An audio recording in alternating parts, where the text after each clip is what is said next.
Olá pessoal, tudo bem com vocês? Espero muito que sim. Bem-vindos ao meu amado Direito Civil, bem-vindos ao estudo sobre posse e propriedade. Então nós estamos naquela primeira parte do estudo do direito das coisas, em que a gente estuda o primeiro direito real, disciplinado lá pelo artigo 1225, que é a propriedade. Mas antes precisamos estudar um instituto muito importante, que é a posse.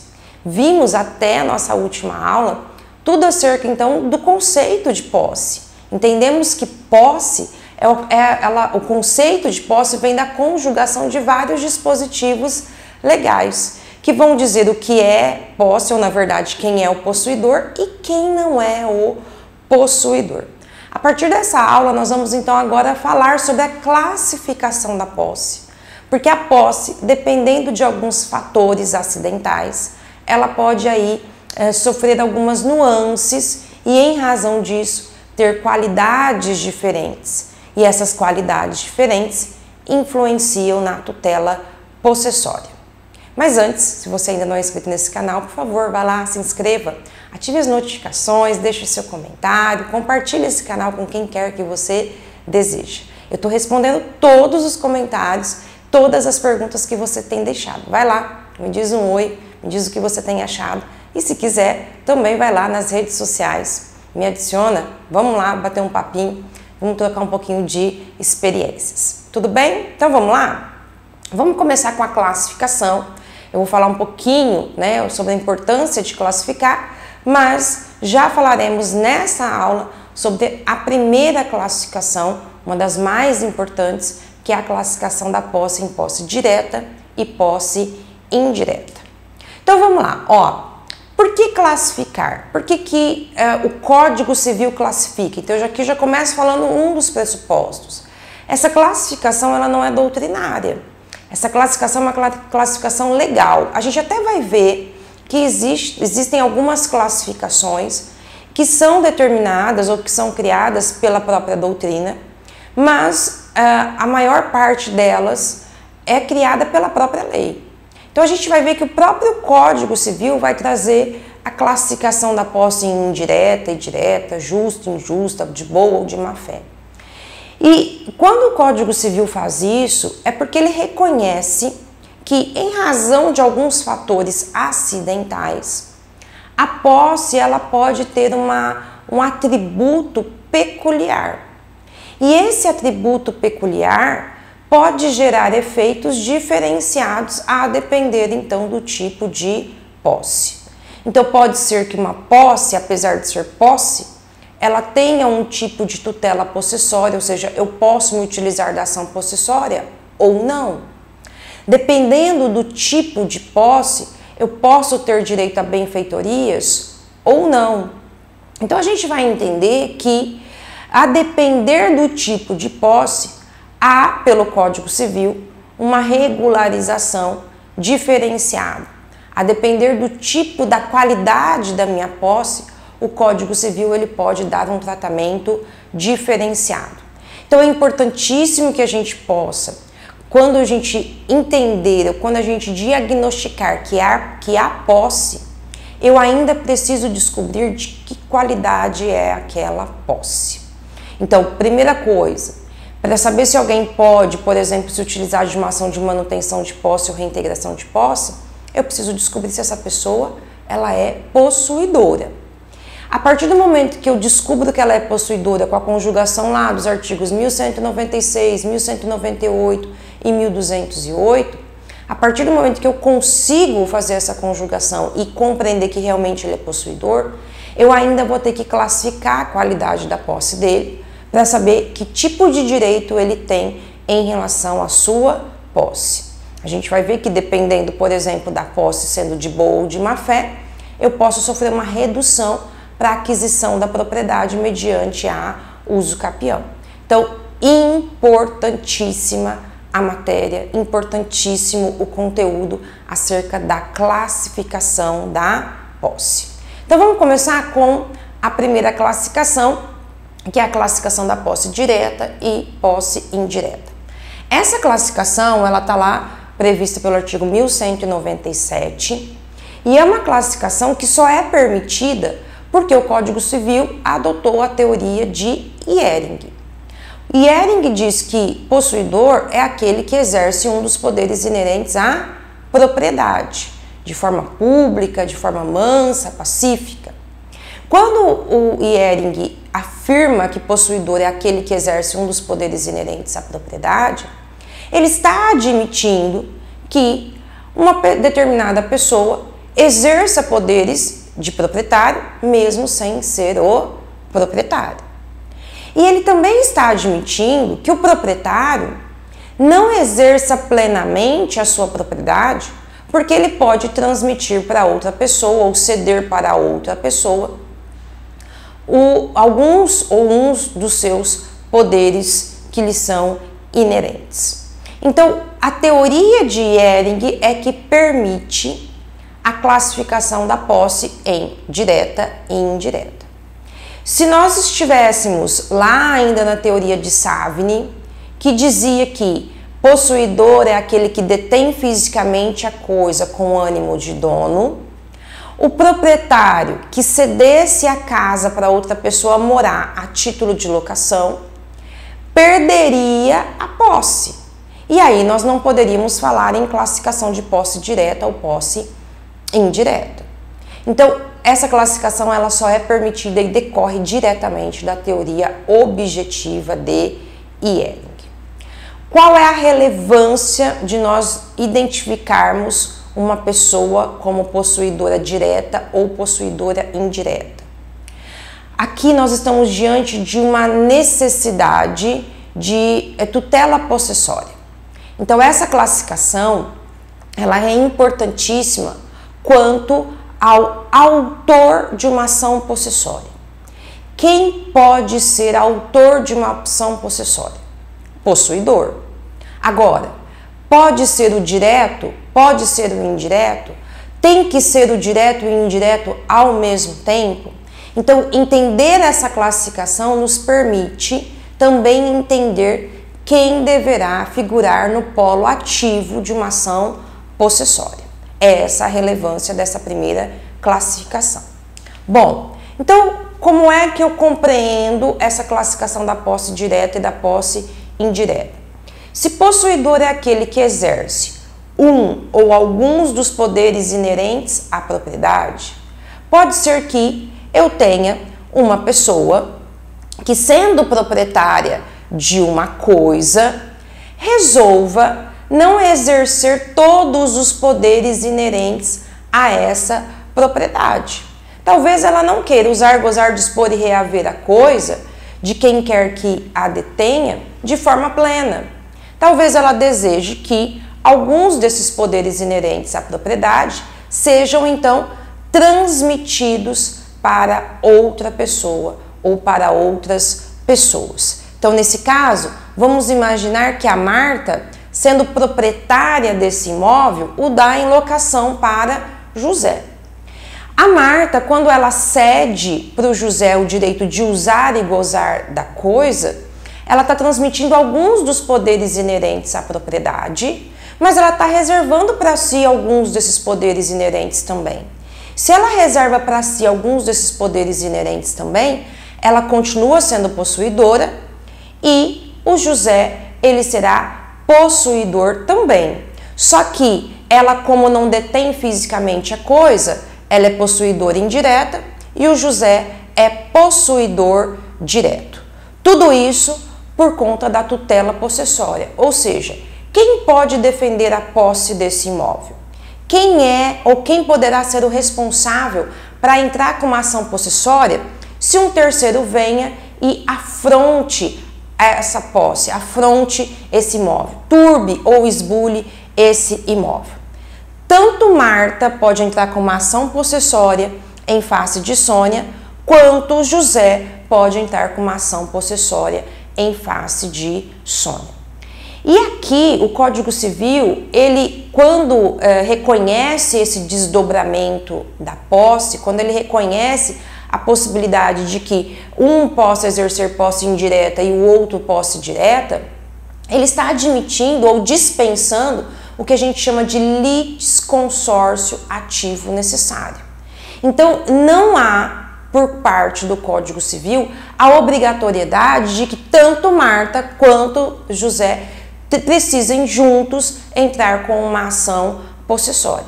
Não existe aqui a obrigatoriedade de que os dois juntos entrem, por exemplo, com uma manutenção de posse ou que os dois juntos entrem com uma reintegração de posse. O Código Civil admite que o possuidor possa propor a ação. Qual? Tanto faz, o direto ou o indireto. Quando eu falo dessa tutela possessória, a gente vai aprender que a tutela possessória ela pode ser judicial, mas ela também pode ser extrajudicial. Então aqui se admite que essa tutela ela também seja extrajudicial, no sentido de que quando alguém turbe ou esbulhe, né, a posse do outro, pode aquele possuidor, através de um desforço imediato, ou seja, através de uma reação imediata e dentro de alguns limites, através da legítima defesa, tentar evitar que haja a perda da posse. Então, tanto o possuidor indireto quanto o possuidor direto podem sim se utilizar tanto do desforço imediato como da legítima defesa, que são proteções possessórias extrajudiciais, mas também podem se utilizar das ações possessórias, que são então proteção possessória judicial. Bom, quando a gente fala então aqui acerca dessa proteção possessória, a gente precisa entender que há nesse caso, nessa classificação de possuidor direto, de possuidor indireto, o que a gente chama de desdobramento da posse. Não existe aqui transmissão da posse. Eu não estou vendendo o imóvel, transmitindo completamente a propriedade e a posse para José, por exemplo. Não, eu estou desdobrando a posse. O fato de haver desdobramento significa que quando eu desdobro essa posse, a posse do possuidor indireto, ela não é excluída. Ela não desaparece por conta da posse do possuidor direto. Algo que a gente fala de desdobramento, ele se desdobra. Quando ela se desdobra, eu posso falar em posses concomitantes, posses essas que poderão ser exercidas, mas em qualidade diferente. Bom, professora, e quando a Marta resolve exercer todos os poderes inerentes à propriedade, e ela resolve exercer esses poderes, então, de forma plena? Então, eu vou chamar a Marta também de possuidora direta? Então, eu sou proprietária de uma coisa e exerço sobre ela todos os poderes inerentes à propriedade. Ela é possuidora direta? Não, tá? Quando um proprietário exerce todos os poderes inerentes à propriedade de forma completa, sem o desdobramento da posse, a gente vai dizer que esse proprietário ele tem posse plena. Então, só vou falar em posse direta se haver uma posse indireta. Eu só falo em posse direta se há desdobramento da posse. Então, se eu tenho uma pessoa que exerce completamente todos os poderes inerentes à propriedade, sem dividir esses poderes com outra pessoa, eu não digo que essa pessoa tem posse direta, eu digo que essa pessoa tem posse plena. A posse direta só existe se existir uma posse indireta. Se eu ceder fisicamente a coisa para uma outra pessoa, que será o possuidor direto, enquanto eu serei o possuidor indireto. Bom, então quem é o possuidor direto ou também chamado possuidor imediato? O possuidor direto ou imediato é o não proprietário. É aquele que recebe do proprietário ou de outra pessoa alguns dos poderes inerentes à propriedade, apreendendo fisicamente essa coisa por um tempo esse determinado, por uma provisoriedade, estando essa posse subordinada a um possuidor indireto, que pode ser o proprietário ou não. Então, o possuidor direto é aquele que vai receber a coisa, que vai estar na detenção física da coisa ou a tê-la à sua disposição, durante um período, porque a gente já sabe que não existe dentro dos direitos reais nenhum direito que seja perpétuo, não existe perpetuidade dos direitos reais. No antigo Código Civil de 1916 nós tínhamos a enfiteuse. A enfiteuse não existe mais. Então tem que haver ali uma provisoriedade, tem que haver um tempo para exercício dessa posse e que essa posse ela estará subordinada a quem?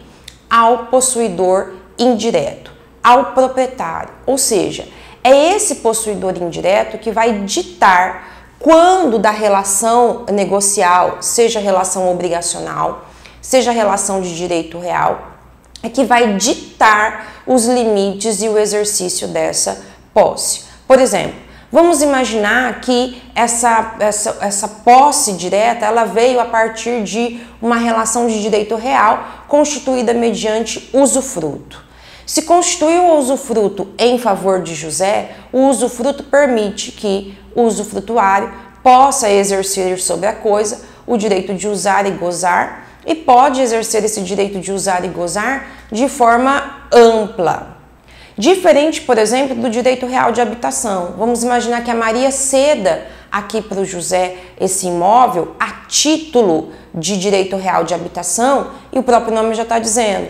Então, o José só poderá exercer sobre este imóvel a habitação, a moradia. Ele não pode, por exemplo, estabelecer um comércio, ele não pode, por exemplo, emprestar esse imóvel para outra pessoa ou sublocar que seja. Então, quando a gente fala, acerca da posse direta ou da posse imediata, eu preciso entender que o possuidor direto é o não proprietário, é o que vai exercer alguns dos poderes inerentes à propriedade de forma temporária, estando fisicamente com a coisa e decorrente de uma posse derivada. Então, só existe posse direta porque existe a indireta.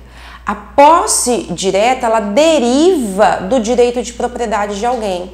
Se possuidor é aquele que exerce um dos poderes inerentes à propriedade, então eu preciso entender que, para que esse exerça algum desses poderes inerentes à propriedade, alguém precisa ter a propriedade, por isso que a gente chama também de posse derivada. Bom, agora, há a possibilidade de que essa posse direta e indireta, ela venha então ou de uma relação obrigacional ou de uma relação de direito real. O que isso significa? Pode ser que eu transfira a propriedade, transfira algum dos poderes inerentes à propriedade a um terceiro através de um contrato de locação, através, por exemplo, de um contrato de comodato. Então, isso decorre de uma relação de direito obrigacional. Ou, às vezes, esse desdobramento da posse acontece com a instituição de um direito real, como, por exemplo, o usufruto, como, por exemplo, a superfície, como, por exemplo, a habitação. O que a gente precisa entender nesse momento? Nesse momento, a gente precisa entender o seguinte, olha, quando, então, uma pessoa é proprietária de uma coisa, ela tem ou ela detém 4 poderes: usar, gozar, dispor e reaver a coisa. Quando ela resolve desdobrar, então, a sua posse e desdobrar a partir de uma relação de direito real, através de usufruto, habitação, que seja, há o que a gente chama aqui de um destaque dos poderes inerentes à propriedade. Então, olha só, o possuidor indireto, ele destaca alguns dos seus poderes e esses poderes serão completamente, então, cedidos ao possuidor direto, porém, ele conserva para si alguns desses poderes. Então, na relação de direito real, eu transfiro completamente alguns dos poderes inerentes à propriedade, mas conservo para mim outros. Agora, se esse desdobramento da posse aqui, ele acontece a partir de uma relação de direito obrigacional, contrato de locação, comodato, que seja, não há aqui a transferência total de alguns desses poderes. Na verdade, há um empréstimo desses poderes. O possuidor indireto, ele continua continua possuindo todos os poderes inerentes à propriedade, enquanto o possuidor direto, ele poderá exercer alguns desses poderes. Só para que vocês entendam. Por exemplo, no usufruto, quando eu perco completamente o direito de usar e gozar da coisa, todos os frutos decorrentes da coisa ficarão a cargo do usufrutuário. Por quê? Eu perdi o direito de usar e gozar. Gozar é usufruir, é retirar frutos. Aqui na relação obrigacional, não. Na relação obrigacional, eu ainda posso usar a coisa, dependendo aí do que ficar estabelecido, mas principalmente eu ainda posso usufruir dela economicamente. Se é um contrato de locação que tem entre Marta e José, por exemplo, a Marta, ela recebe frutos decorrentes dessa propriedade, desse imóvel, do exercício dessa posse, porque ela vai receber o aluguel pago pelo José.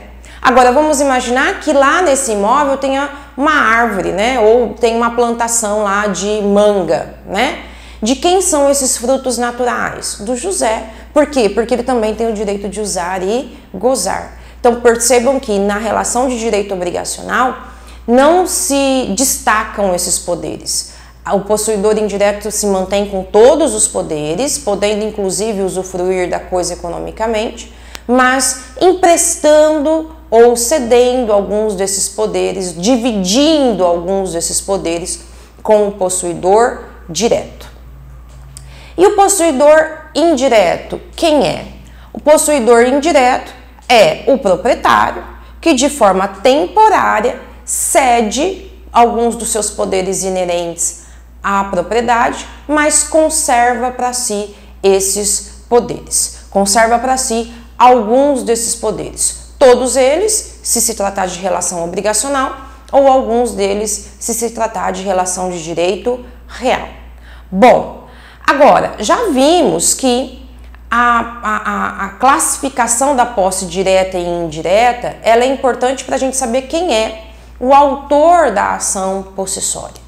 Então, havendo aí esbulho, havendo turbação, a gente já viu que tanto Marta quanto José poderão propor uma ação ou mesmo, né, agir aí em desforço imediato ou legítima defesa para a proteção da posse. Então, o Código Civil dispensa, nesse caso, o litisconsórcio ativo necessário, ou seja, não é obrigatório que Marta e José juntos, em conjunto, proponham uma ação possessória. E essa proteção possessória, ela é tão importante que ela incide, inclusive, em face do próprio possuidor indireto. Então, vamos imaginar que quem turbe a posse do José, nesse caso, seja a própria Marta. Vamos imaginar que a Marta, para forçar o José a sair indevidamente do imóvel, ela vai lá e determina o corte da energia elétrica ou do fornecimento de água. Se a Marta turbar ou esbulhar a posse do José de forma ilegítima, de forma ilegal, a proteção possessória do José pode ser inclusive em face da própria Marta. Então eu posso propor uma ação em face do próprio dono do imóvel? Uma ação possessória em face desse dono do imóvel? Posso sim, desde que ele ilegitimamente turbe ou esbulhe a minha posse. Vamos imaginar lá que eu tenho um imóvel, de repente eu chego, estou morando no imóvel, encontro o proprietário do imóvel dentro do imóvel que eu estou locando. E ele vai dizer, não, mas eu sou o dono, eu posso entrar aqui a qualquer momento. Claro que ele não pode entrar porque ele cedeu o uso e o gozo para você, locatário. Então, nesse caso, eu posso propor uma ação possessória em face do próprio dono? Posso. Essa proteção possessória, ela pode acontecer do possuidor direto para o possuidor indireto. Tudo bem? Bom, agora, é possível que essa posse, além de se desdobrar em uma vez, como por exemplo, né, do possuidor indireto para o direto, que hajam desdobramentos sucessivos? É possível. Olha só, olha lá, ó, a Marta é dona do imóvel e aluga o imóvel para o José, lembra? Então, a Marta, nesse caso, é locadora e o José, locatário, tá? Se ela é locadora e ela, através da locação, dividiu os poderes inerentes à propriedade com o José, ela é possuidora indireta e o José possuidor direto. Então, ela é a dona, ficou com a posse indireta, ele é o locatário, ficou com a posse direta. Agora, se no contrato de locação se permitir, pode o José sublocar o imóvel? Pode.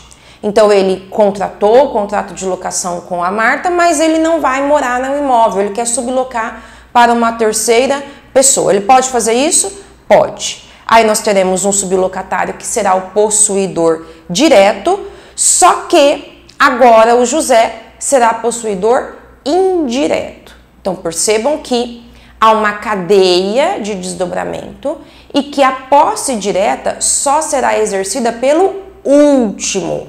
E todos os outros, eles serão possuidores indiretos. Por isso que eu disse para vocês que às vezes o possuidor indireto pode ou não ser o proprietário, que é o caso, por exemplo, dos desdobramentos sucessivos. Olha, ele era o locatário, tinha posse direta, mas decidiu sublocar para um terceiro. E se essa sublocatária aqui resolve emprestar o imóvel para esse comodatário? O que vai acontecer? O comodatário passará a ser, então, o possuidor direto.